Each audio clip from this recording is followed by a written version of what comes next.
With our new Asana integration, you can now visualize, edit, and share your Asana projects across your portfolio of projects with anyone. Here's how it works. To access this integration, simply click Connections in a current workbook or click Create New Workbook. Once you click Asana, you will be asked to log into Asana if you aren't already. If you're already logged in, we'll immediately start learning about your Asana configuration, including your Asana fields. Once Visor knows the Asana fields that you have, you'll be able to choose which ones you want to import.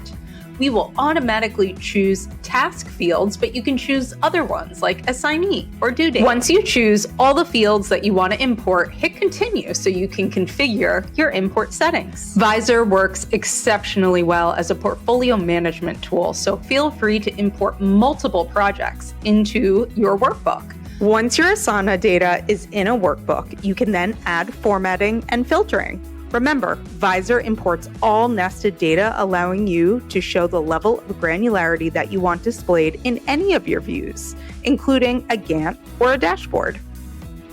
So that's everything you need to know. Let us know what you think by writing in through chat or email or scheduling a call with one of our product managers. We would love to hear from you. Have a great day.